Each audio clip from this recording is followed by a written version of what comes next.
Assalamualaikum, hai semuanya, selamat datang di channel Edukasi Mutiara bersama saya Mutiara. Pada video kali ini kita akan membahas apa ya? Pasti teman-teman mahasiswa juga sudah baca ya judul dari thumbnail ini. Pada video kali ini kita akan bahas mengenai dasar pengembangan sebuah proyek. Maksudnya apa tuh? Kita lanjut ke materinya aja ya, supaya mengetahui informasi lebih lanjut.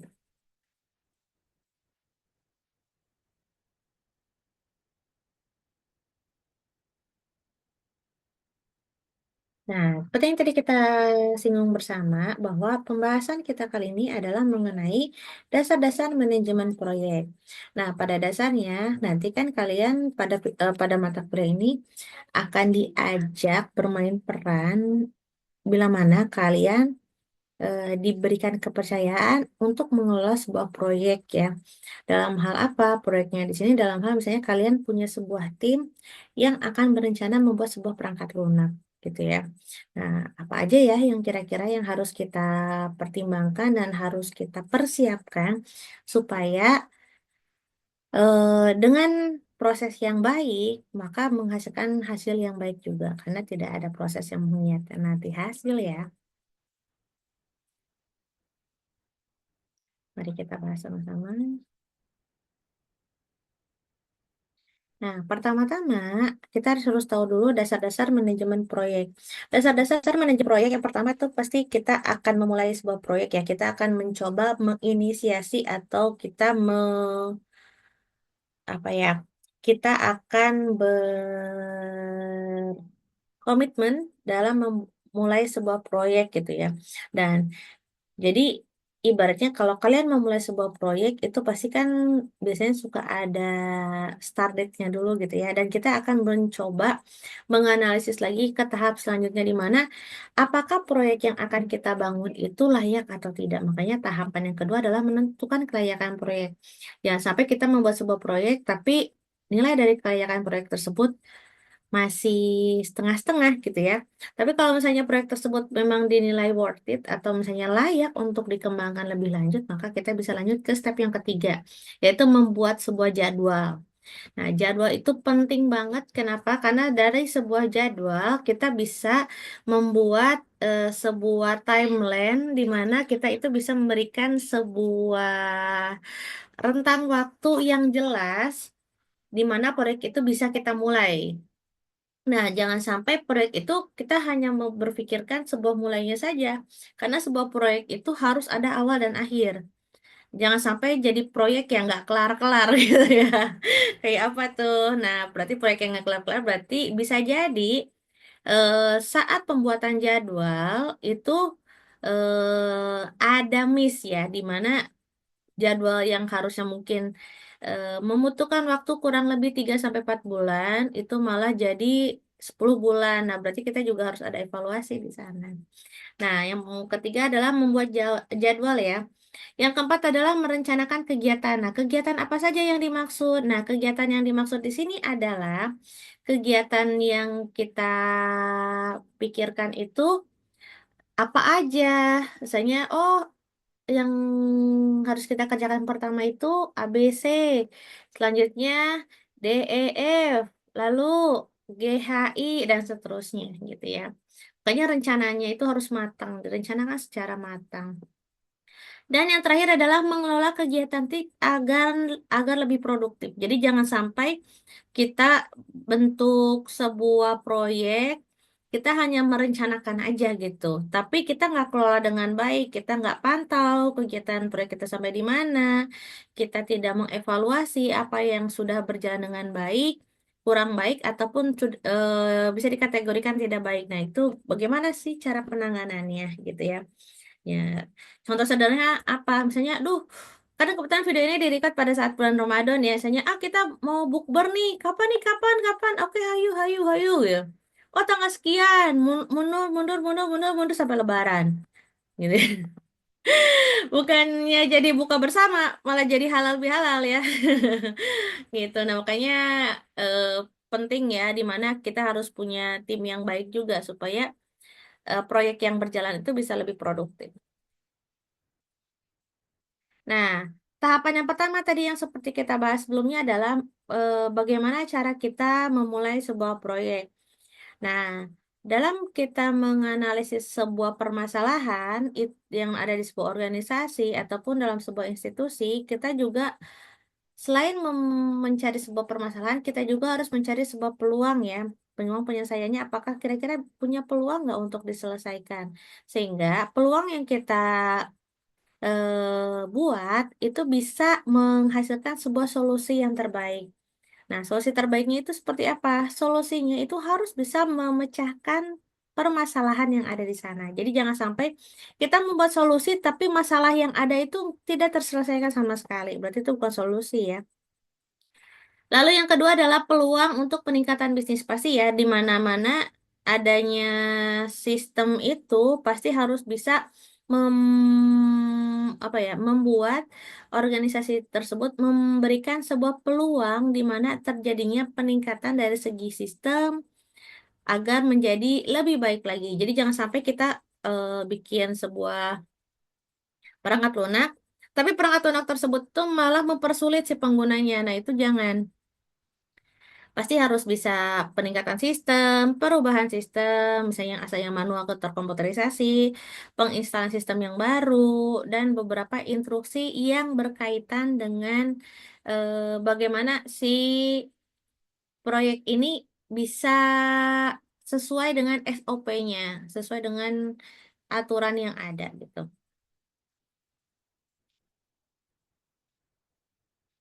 Tahapan yang kedua adalah cara mengidentifikasi masalah dan peluang. Pertama, kita juga harus melihat dulu, karena kita topik bahasanya adalah, main topiknya adalah perangkat lunak ya. Pertama, kita harus mengidentifikasi masalah dari segi bagaimana output yang bisa kita nilai bisa menjadi sebuah permasalahan yang complicated atau yang ribet atau yang ini harus diselesaikan gitu. Misalnya, terlalu banyak kesalahan ya kalau dari segi output atau pekerjaan jadi terlalu lambat, pekerjaan yang dilakukan tidak benar, atau pekerjaan yang ada malah nggak selesai-selesai, atau pekerjaan yang dilakukan tuh sebenarnya nggak dilakukan sama sekali malah diadain gitu ya. Nah, lalu yang kedua adalah mengamati perilaku pegawai, misalnya tingkat absensinya tinggi, banyak bolos nih si pegawainya, atau tingkat ketidakpuasan kerjanya tinggi karena mungkin ada beberapa sistem atau alur yang membingungkan dan tidak disetujui oleh karyawannya. Lalu tingkat pergantian pekerjaan tinggi atau turnover karyawannya tinggi. Apalagi kalau misalnya ya rata-rata udah bulan Lebaran itu biasanya beberapa perusahaan tuh suka banyak banget yang keluar gitu karena udah dapat THR udah pergi. Nah, itu yang berarti kan bisa di analisis ya, apakah kesalahan ini dari si karyawannya atau dari lingkungan pekerjaannya yang nggak sehat. Nah, lingkungan pekerjaan yang nggak sehat itu identifikasinya apa aja? Apakah sistem yang ada tidak sesuai dengan ketentuan atau seperti apa, atau tidak sesuai dengan kesepakatan? Ya, gitu juga harus diperhatikan ya. Lalu, yang ketiga adalah mendengar umpan balik eksternal dari vendor, konsumen, ataupun pemasok. Contohnya, apakah ada keluhan atau saran-saran peningkatan, kerugian dalam penjualan, atau ada tingkat keuntungan yang rendah. Nah, ini juga harus bisa diperhatikan dulu. Ya, selanjutnya adalah kriteria dalam menyeleksi proyek. Nah, proyek ini juga harus diseleksi ya, karena jangan sampai proyek ini tidak mendapat dukungan dari manajemen. Proyek yang kita jalankan secara mandiri tanpa dukungan manajemen itu akan susah banget untuk diterapkan secara masif ya. Kenapa? Karena walaupun sistem tersebut bagus, baik, tapi bila mana manajemennya itu tidak setuju sistem baru itu dibangun, maka ya percuma aja gitu ya. Harus sesuai, harus punya kesepakatan yang benar. Karena makanya harus ada seleksi. Lalu penentuan waktu yang tepat. Jadi jangan sampai membuat sebuah proyek yang waktunya nggak tepat. Contohnya kayak gini deh, karena tadi saya singgung di awal bahwa record video ini bertepatan di bulan Ramadan. Coba kalian perhatikan proyek sirup marjan.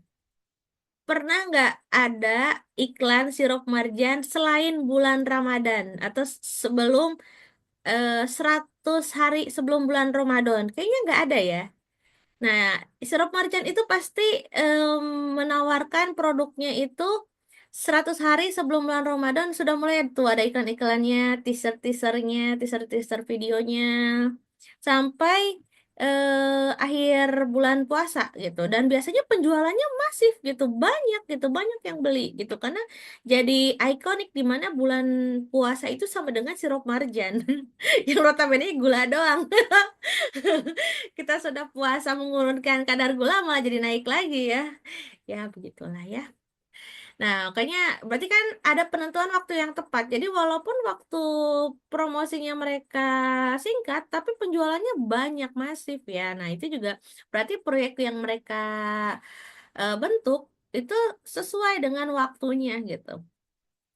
Lalu kemungkinan untuk upaya-upaya peningkatan guna mencapai tujuan-tujuan organisasi. Jadi kita juga harus membuat sebuah gebrakan di mana sistem yang akan kita rekomendasikan memberikan manfaat yang berdaya guna tinggi gitu.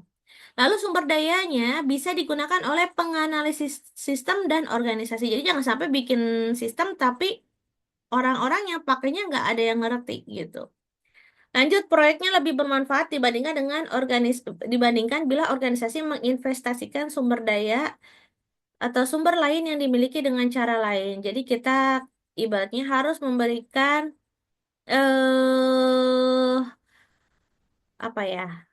Pilihan yang dimana proyek yang kita sudah seleksi itu memang tepat guna gitu. Jangan sampai daripada proyek yang kita rencanain mendingan proyek yang lain. Nah, itu juga berarti harus kita eh apa ya? Kita seleksi lagi. Lanjut, di sini menentukan tujuan. Pertama, misalnya ada upaya peningkatan ya.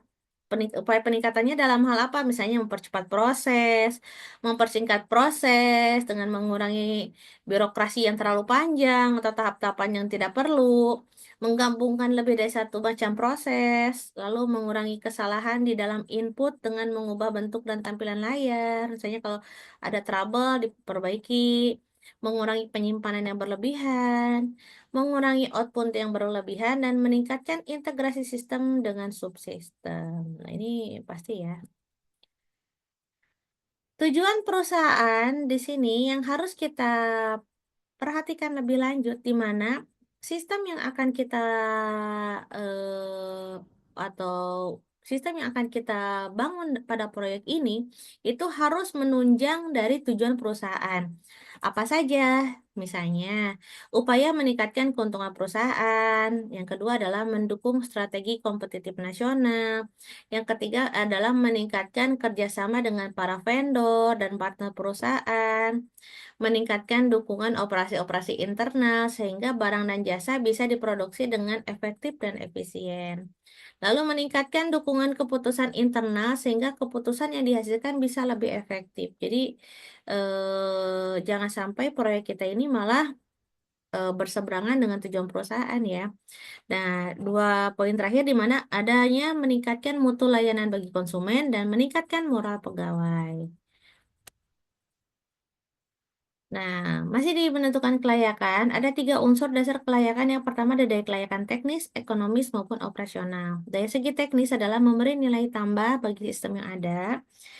Lalu teknologi yang tersedia untuk memenuhi kebutuhan pengguna. Kalau dari segi ekonomis, itu waktu yang dimiliki pengguna sistem itu harus lebih dikurangi kan. Jadi mempercepat proses yang ada.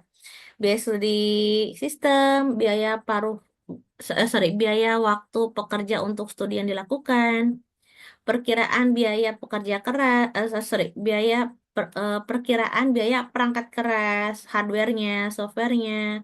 Karena kan ada beberapa jenis hardware atau software yang memang kompatibilitasnya tinggi, juga memakan cost yang tinggi. Kira-kira organisasi yang kita tuju itu mau nggak dengan budget segitu? Jangan sampai nggak mau gitu. Kita udah jadi ternyata pihak kliennya nggak bersedia. Lalu, kelayakan operasional, apakah sistem tersebut bisa beroperasi setelah diinstal, atau apakah sistem tersebut akan dipergunakan atau tidak.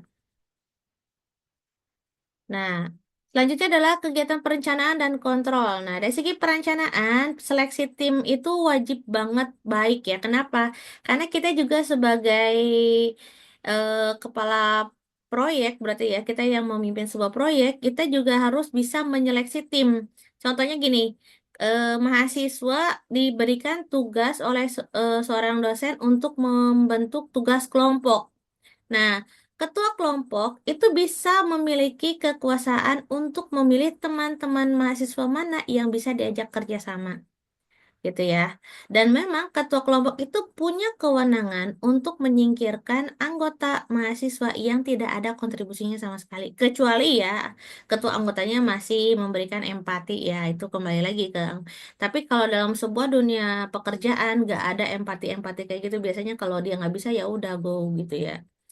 Nah, menetapkan anggota tim, lalu memperkirakan waktu yang diperlukan untuk menyelesaikan setiap tugas. Karena kan pasti setiap ketua kelompok itu dia akan memberikan, atau ketua tim itu dia akan memberikan beberapa job desk kepada anggota-anggotanya dan membuat jadwal proyek. Kira-kira kapan nih kerjasama apa bimbingan yang pertama, yang kedua gitu ya.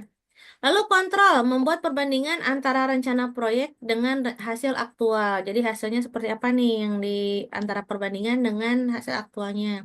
Lalu mengambil tindakan yang tepat untuk mempercepat atau membuat jadwal ulang kegiatan-kegiatan yang perlu diselesaikan tepat waktu, sekaligus memotivasi anggota tim untuk menyelesaikan pekerjaan mereka. Jadi kalau misalnya ada trouble di mana pekerjaan tersebut bisa jadi delay, maka si ketua tim itu harus ada pengontrolan atau pengawasan, oh ada apa nih, ada trouble apa, sehingga proyek ini jadi mandek nih, harus jalan gitu. Nah, selanjutnya adalah memperkirakan waktu yang diperlukan. Dengan cara apa? Yaitu memecah kegiatan-kegiatan utama menjadi kegiatan-kegiatan yang lebih kecil. Fungsinya untuk apa? Agar kita bisa menjabarkan atau kita bisa melis kegiatan mana aja yang dinilai, oh ini tahapannya penting nih, harus diperhatikan poin-poinnya gitu. Misalnya fase analisis, desain, dan implementasi. Nah, misalnya tahap analisis ada data gathering, pengumpulan data, data flow, berarti aliran datanya, and decision analysis, menganalisis keputusan yang baiknya diambil seperti apa, lalu proposal preparation atau persiapan proposal gitu ya. Tahap desain ada data entry desainnya mau seperti apa, input desainnya, output desain, dan data organizationnya seperti apa. Yang terakhir adalah implementasi dan evaluasi. Jadi setiap fase itu dipecah lagi menjadi beberapa kegiatan atau aktivitas ya. Nah, untuk memecah kegiatan proyek tersebut atau jadwal proyek tersebut, itu bisa kita gunakan dua tools ini. Yang pertama adalah Gantt chart sama PRT diagram. Mungkin teman-teman mahasiswa ada yang beberapa pernah dengar atau ada juga yang beberapa belum dengar ya. Nah, ada yang namanya Gantt chart sama PRT diagram. PRT itu singkatan dari Program Evaluation and Review Technique ya. Nah, kita lihat lagi. Biasanya untuk memecah kegiatan tersebut itu dikategorikan per minggu ya, per weeks ya. Misalnya, proses pertama yang tadi kita sudah sebut ya, saya data gathering, detail activity-nya conduct interview, berarti melakukan interview. Berapa minggu yang dibutuhkan? Misalnya three weeks, berarti atau 3 minggu. Nah, terus advisor questionnaire, berarti menyerahkan kuesioner itu butuh 4 minggu. Read company report 4 minggu. Introduce prototype 5. Observe reaction to prototype 3. Analyze data flow-nya 8. Lalu perform cost and benefit analysisnya 3 minggu. Prepare proposal 2 minggu. Dan present proposal itu di 2 minggu. Jadi intinya acuannya adalah per minggu. Nah, kita lihat dari bentuk gancat ya. Di sini bentuk gancat yang pertama adalah konduk interview. Misalnya ini kenapa warnanya beda-beda? Ini gambarnya kayak gini. Kalau yang oranye itu artinya prosesnya sudah selesai dikerjakan. Kalau yang biru itu yang biru, yang hijau itu eh, kegiatannya belum diselesaikan. Kalau yang parsial atau misalnya ada yang oranye, ada yang hijau berarti dia parsial, jadi ada yang udah, ada yang belum. Tapi kita akan belajarnya nanti ke depannya mungkin anggapannya semuanya sudah selesai ya. Jadi supaya perbedaan warna ini tidak membingungkan teman-teman mahasiswa. Contohnya, tadi konduk interviewnya itu 4 minggu, 3 minggu ya, berarti dia ada di tiga 3 baris ya, 3 baris. Lalu advisor kuesioner. Nah, ternyata kuesioner itu dilakukan setelah konduk interview dan memakan waktu 4 minggu. Nah, company report ternyata kegiatan ini berlangsung bersamaan dengan konduk interview yang memakan waktu 4 minggu. Nah, jadi dia lanjut aja berapa. Jadi kayak analysis data flow, ternyata dia setelah advisor kuesioner, dia memakan waktu berapa nih? 8 minggu. Introduce prototype itu bersama dengan analysis data flow ada 5 minggu. Observe reaction, berarti di sini setelah eh introduce prototype ya, di sini ada 3 minggu. Perform cost and benefit ini setelah observe reaction 3 minggu, prepare proposal 2 minggu, present proposal 2 minggu. Jadi due date-nya itu adalah 22 minggu. Nah, ini saya bikin dalam bentuk bahasa Indonesia ya, supaya nggak begitu susah ya. Kayak tadi, misalnya melakukan wawancaranya itu kita lihat kegiatan pendahulunya nggak ada ya, dan estimasi waktunya 3 minggu. Ini sebenarnya kurang lebih sama kayak yang tadi Gancat ya. Menyusun kuesioner itu diawali dengan kegiatan A, estimasi waktunya 4 minggu. Membaca laporan perusahaan itu nggak ada, berarti dia bersamaan dengan A, waktu yang dibutuhkan adalah 4 minggu. Menganalisis aliran data itu B dan C, D 8 minggu. Memperkenalkan prototipe B dan C 5 minggu. Mengamati reaksi terhadap prototipe E 3 minggu. Menyajikan biaya atau keuntungan atau analisa biaya atau keuntungan di D 3 minggu. Persiapan proposal itu setelah G dan F 2 minggu, dan proposal jadi itu setelah H 2 minggu. Dalam bentuk PRT diagram itu seperti ini. Contohnya, ini titik-titik angka 10, 20, 30, 40, dan seterusnya. Boleh kalian ganti dengan angka berapapun. Intinya ini node aja gitu ya. Titiknya dari awalnya seperti apa. Boleh nggak kalau saya kasih angkanya 01, 02, 03, 04? Boleh banget ya. Contohnya, kegiatan A itu karena dia nggak ada pendahulu, maka dia mengawali proyek ya. Dan estimasi waktunya 3 minggu. Yang B itu setelah A. 4 minggu. Yang C itu setelah karena yang C itu dia kan sebelum ya. Sorry, sebelum eh jadi dia nggak ada proses pendahulunya dan tidak ada, jadi 4 minggu ya. Maka dia 4 minggu B, lalu D itu setelah B dan C, E juga setelah B dan C, G setelah D, lalu F setelah E, H itu setelah F dan G, I setelah H. Gitu. Nah, sekarang coba kalian latihan yang mengerjakan sebuah tugas. Contohnya kayak gini. Coba kalian buatlah Gantt chart dan PRT diagram. Soalnya ditentukan pada angka terakhir NIM kalian. Misalnya 19, 1, 2, 3, 4, 5, 6, 7, 8, 9, 10. Ini kebanyakan ya sampai 7.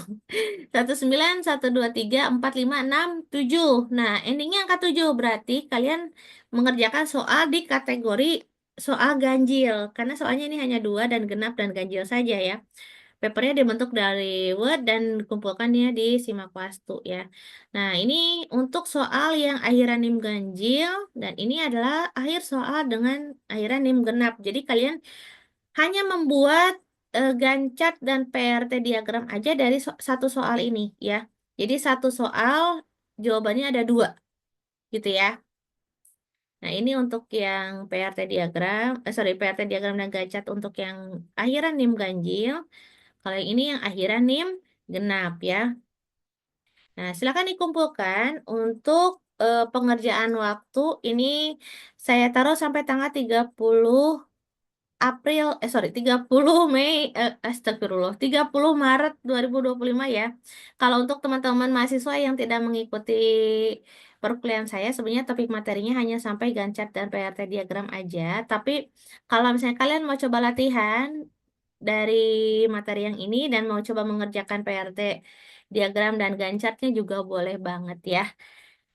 Gitu ya, barangkali jadi inti dari pembahasan ini kalian akan dilatih untuk bagaimana caranya membuat PRT diagram dan Gantt chart gitu ya, kurang lebihnya. Silakan kalian kerjakan. Waktu pengerjaannya saya berikan waktu maksimal 30 Maret 2025 pukul 23.59. Pastikan sesuai dengan waktu yang ditentukan. Dan pastikan untuk terus mengikuti pembelajaran ini, materi juga akan saya serahkan. Ya, nanti silakan boleh kalian pelajari. Intinya ikutin alurnya saja ya. Alurnya dari awalnya seperti apa, misalnya aktivitas pendahulunya apa, sesudahnya apa. Jadi supaya alurnya sesuai dengan on track yang dibentuk pada tabel tersebut. Itu aja ya paling ya. Materi hari ini saya cukupkan sekian. Silakan dipelajari lebih lanjut mengenai materi yang sudah diberikan. Eh, Kalau misalnya ada yang mau ditanyakan boleh di kolom komen ataupun mau japri juga boleh ya. Nanti jangan lupa untuk di-subscribe kalau kalian suka video ini supaya saya makin semangat nih untuk bikin video pembelajaran kayak gini dan jangan lupa juga di like, share, dan komen. Sampai jumpa di video selanjutnya. Bye bye dan salam edukasi. Bye.